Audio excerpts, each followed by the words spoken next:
Becky, welcome back to my channel. Today I have a really important video for you guys because I feel like as moms, busy women, that we are all in need of the same thing, and it is more time. Realistic ways to save more time, to find more time in the day to get more done. If you guys don't know already, I am a busy homeschooling mom of 2. I'm a stay-at-home mom, and I'm a work-at-home mom because YouTube is my job, and I work a lot on YouTube, and I'm working a lot for homeschool. And I'm taking care of my kids, and I'm taking them to and from appointments and activities, and I'm trying to keep my house somewhat in order and cook meals and do all this stuff, and I feel like I'm just running everywhere. And I feel like these tips I'm going to share with you guys are really kind of how I have managed to kind of juggle all of that stuff, and I thought I would share with you guys. Some things may be new to you, some things may not be new to you, but I thought they may be helpful. And the first thing is, and this is hard, get up before your kids. That is really hard, especially if you have young kids that get up early, or if you have one kid in particular that gets up early, maybe the other one's sleeping, but like one kid wants to get up early. So I know it's hard to get up before your kids, and I don't do it every single day. I had been doing it every single day, and then once we went on vacation and the time changed, now I'm struggling with getting up before them. But I'm working my way back towards it, and I did make a video about how to get up early that I am kind of using my own tips to get back into that pattern, because I was in a pretty good pattern, going to bed at a certain time, being able to get up at 6 or 6:30 before the kids and get stuff done. That was working out perfectly, but it's just kind of gotten a little off schedule. But I know it's hard, but it is so worth it. You will feel so much more productive. You will feel so much more calm because you have a little bit of time to kind of focus and maybe do something for yourself, whether that be something relaxing like drinking coffee, reading a book, doing your Bible devotions, whatever you want to do in the morning, or if you just want to get up and hit the ground running and you want to start working on answering emails or making phone calls, or cutting coupons, making your meal plan for the week, whatever it is that you do, get up before the kids, because that way when they get up, you already feel like you've kind of got a leg up on the day. You're not waking up feeling like you're already behind and then trying to catch up all throughout the day. And tip number 2, and I mentioned this just a second ago, is to meal plan. Meal planning is a huge way to save time. It saves money because you are planning out what you're going to eat for the entire week, for the entire family, and you don't have to run to the grocery every day or every couple days to try to pick up this for dinner or that for dinner. You have already got everything you need for the week. You really don't have any excuses to not cook because you've got everything you need.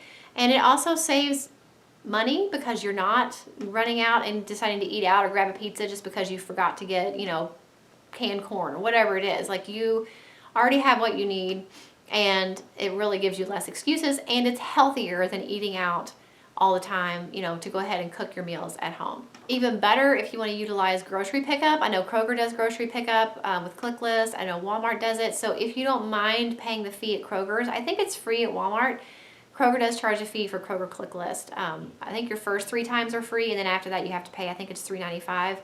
But it's definitely a good option, especially if you have young kids. If they had that when my kids were younger, or when your kids are sick, like, that's amazing, because to be able to get your groceries, all you have to do is order them on your phone and then go and pick them up at a certain time, and they bring them to your car. It saves you so much time. So my third tip for saving time is to cook once and eat twice. This is something I've been doing for years, and it really, really helps to have a crock pot or freezer meals. So anytime I cook, when I'm making my meal plan for the week, every other day is a leftover. So Monday I'll cook something, we have leftovers Tuesday. Tuesday I cook something, we have leftovers Wednesday. That really, really helps. It helps for several reasons. Number 1, I hate to cook, so I don't have to cook a meal every single night. I'm just warming up a meal every other night. Number 2, we have a lot of activities that the girls have to do during the week at night times, dinner time. So I plan the days that we have leftovers on the days that we have to be somewhere. That way when we get back, I don't have to cook a full meal. All I have to do is warm it up. Also, it's a huge factor in me being able to work out in the time of the day that I need to work out. For me, working out in the afternoon, the late afternoon, is the perfect sweet spot. So usually between 3 and 4, I'm working out. So I go ahead and either put dinner in the oven around 3 or 3:30, do my workout. By the time I'm done, dinner is done and we eat. Or if it's a leftover night, then I can go ahead and work out and then just go warm it up. In 10 minutes, dinner's ready. So meal planning really, really makes a huge difference in how much I'm able to get done during the day and overall throughout the week. So it's a huge thing, and it saves you a ton of time.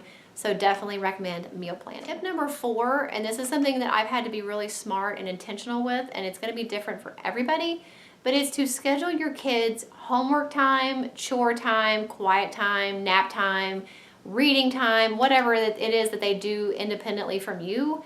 Schedule that for when you have things that you need to get done. So for me, I schedule my girls' independent schoolwork and chore time for my workout time. So by the time we get done with school, I get done with my part of school with them. We have lunch, we come back home, because we always go to Panera every day for lunch, I know. So we go to Panera, we come back, and by that time, it's time for them to do their independent work. They both go and do their independent schoolwork, and if they finish that, they go ahead and do their chores. That is my time to work out. And I have planned it that way because it's what needs to be done for them to get their work done and for me to be able to make some time for myself to work out. Now, obviously, if you don't want to work out then, or you want to spend that time, making your phone calls or cleaning, whatever it is you want to do or that you need to get done, but schedule your kids' independent time, productively. Use that time productively. Even if you only have half an hour or an hour, use that time to get done what is the most important to you. You don't want to be a slave to your schedule, and you don't want to feel like you're constantly having to be on and doing something, but there is something to be said for using your downtime wisely. I don't think you should work all the time, and that is something I actually struggle with. I feel like a lot of times I can't just sit somewhere and do nothing. I have to actively take those times when I'm watching a movie or doing something but not doing anything else at the same time, because I am so prone to multitasking and wanting to do something at the same time as something else. It is hard for me to relax in that way, but there is a benefit to doing that, because if you pick and choose your downtime smartly, then you are able to still have that time where you're relaxing and watching a movie or whatever it is you're doing, but you're also using other downtime to the best of your advantage. So if you have to wait in a carpool line, or you're waiting for your kids at lessons, or you're at a doctor's appointment for yourself and you have to sit there for like 30 minutes, whatever the situation is, use that time wisely to get as much done as you can so that you can enjoy some of that extra time that you've made up when you get home. My oldest daughter was in school and I would always wait in the carpool line for her. I would balance the checkbook. I would cut coupons. Now with the girls' activities, I take my laptop, and that's one reason why I got a laptop, so that I could take some work with me on the go. So I edit videos, I make thumbnails, I respond to emails, I answer comments, I do all these things while they're doing something else. I lesson plan. There's all types of things that you can do to be productive so that you have more time to do things you enjoy later on. So I hope this video was helpful and gave you some ideas of how I'm able to get so many things done. Not that I get everything done, because I don't, but how I'm able to get as much done as I do, how I'm able to balance so many different things, being a homeschool mom, a stay-at-home mom, a wife, a homeschooler, a work-at-home mom, somebody who works out every day pretty much. That takes a lot of time, it takes a lot of juggling, it takes a lot of planning, and these are all things that I have done that have really helped me to kind of do a little bit of all of those things every single day for the most part. So I hope it was helpful. If it was, make sure you give it a thumbs up. Also, if you guys want to, follow me on Instagram. I am over there a lot. I answer you guys when you message me. I'm hardly ever on Facebook.